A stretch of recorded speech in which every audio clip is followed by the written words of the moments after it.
Hello, Jays Nation. Welcome back to your go-to channel, the Toronto Blue Jays News Network. Today we have 3 jam-packed updates about our Blue Army, which happened or came to notice just a few hours ago. So if you are a true Jays fan, you definitely do not want to miss these updates. And yes, before we start the video, I request you to, if you are new to the channel, then do not forget to like and subscribe so that you can stay in a loop. We are tracking everything happening with our team every single day, and you will not want to miss a single second of this breaking coverage. Let us jump right into our first massive headline of the day. Update 1. Dylan Cease flirts with history, the 9-inning thriller in San Francisco. Jays Nation, we almost witnessed absolute baseball immortality just a few hours ago. Our spectacular right-hander Dylan Cease put on an absolute masterclass on the mound against the San Francisco Giants at Oracle Park. He carried a breathtaking bid for his second career no-hitter straight into the bottom of the 9th inning. Can you believe the absolute ice in this man's veins? Manager John Schneider revealed that after the 6th inning, Dylan Cease walked right up to him and said, "I have got 120 pitches in me." Then, after the 7th, he looked at John Schneider and confidently declared, "I have got 130. That is the exact kind of competitive fire we love to see in Toronto. Dylan Cease was absolutely dominant, setting down the first 14 San Francisco batters in a row before yielding a walk to Willy Adames with 2 outs in the 5th inning. He also issued walks to Drew Gilbert in the 6th and Rafael Devers in the 7th, but his control and velocity were completely electric all afternoon. Our defense stepped up in a massive way to protect history too. In the 7th inning, Ernie Clement made a sensational ranging play up the middle to throw out Willy Adames. Then, in the top of the 8th, Dalton Varsho tracked down a deep drive by Bryce Eldridge into left center field, making an incredible catch before crashing hard into the outfield wall. Dylan Cease admitted that after Dalton Varsho made that spectacular play, he knew we had a real shot at history.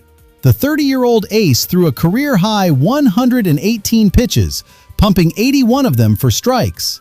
He racked up an incredible 11 strikeouts, pushing his American League leading total to a whopping 148 strikeouts on the season.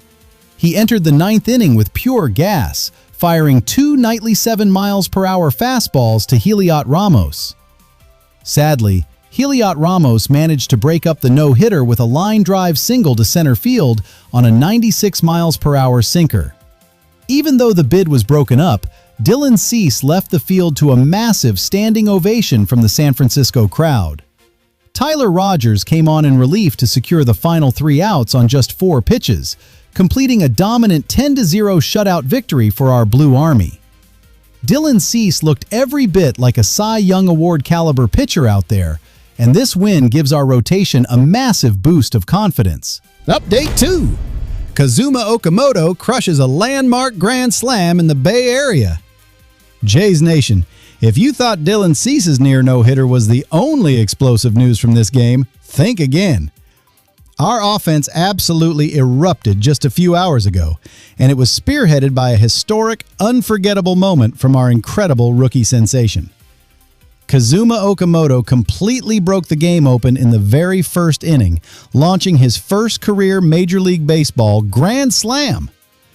The 30-year-old right-handed Japanese slugger came to the plate with the bases loaded at Oracle Park and absolutely pulverized a ball deep into the right field stands. The opposite field big fly hit the seats with such force that it actually rebounded back onto the playing field. It caused a brief moment of suspense as the umpires went to a formal review, but the home run was rightfully upheld, sending the entire Toronto dugout into an absolute frenzy.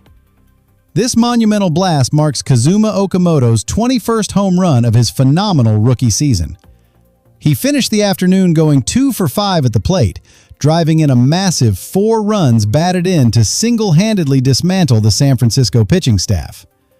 After the game, Kazuma Okamoto remained incredibly humble about his breathtaking performance, stating through an interpreter that he simply hoped it would be ruled a home run, as initially judged, and added that he will continue to focus on every single game and give his absolute best for this team.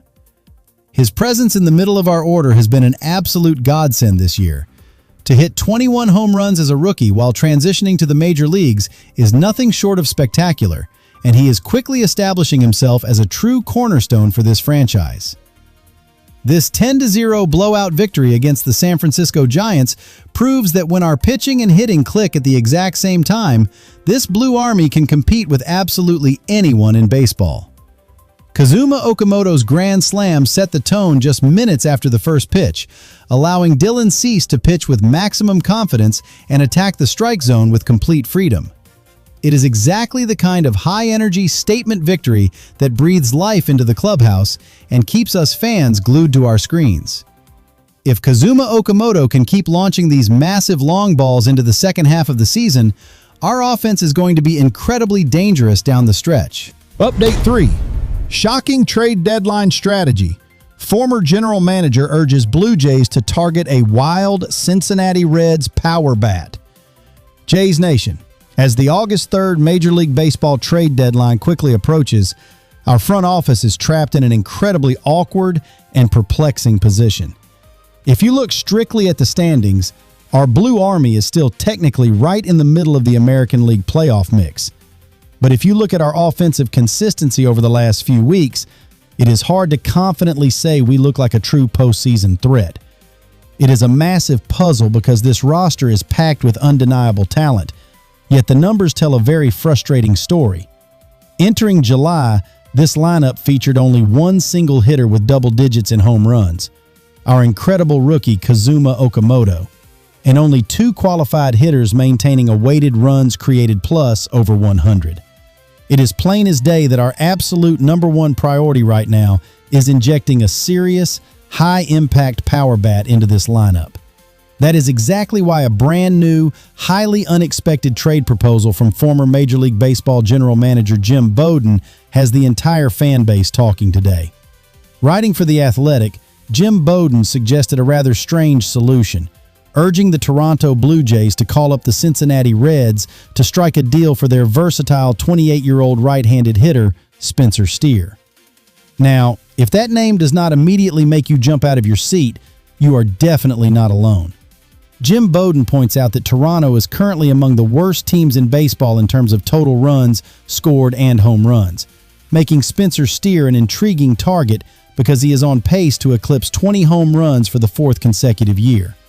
On top of that, he is defensively versatile, with the ability to play first base, third base, and left field, and he is entering his very first year of salary arbitration eligibility this coming offseason, which might motivate Cincinnati to move him. As of July 7th, Spencer Steer has blasted 14 home runs, a total that would easily lead everyone on our team not named Kazuma Okamoto. But here is the catch, Jays Nation. Outside of that solid pop, his overall numbers are just average. He is currently slashing .238 with a .317 on-base percentage, a .422 slugging percentage, and a 99 weighted runs created plus. Jim Bowden's logic seems to be that beggars cannot be choosers, but let us be completely honest. Spencer Steer feels more like a useful part-timer than a genuine middle-of-the-order masher who strikes absolute fear into the hearts of opposing pitchers. If our front office is going to trade away valuable prospect capital, we should not be targeting guys who are just fine. High-profile baseball insiders like Jeff Passan from Entertainment and Sports Programming Network have rightly noted that Toronto would be infinitely better off buying much higher in the market. We should be aggressively targeting true, legitimate game changers in the category of a C.J. Abrams, a Jeremy Pena, or a Wilson Contreras. Spencer Steer could certainly be a decent depth piece, but if we want to scale the standings in the second half of the season, he simply cannot be the marquee move we make. And that wraps up an absolutely wild day of news for our Toronto Blue Jays. If you enjoyed today's jam-packed breakdown, make sure to smash that like button, hit that subscribe button, and turn on the notification bell so you never miss a single update from the Toronto Blue Jays News Network. Thank you so much for watching. Keep rocking that blue and white, and we will see you in the next video. Let us go, Blue Jays.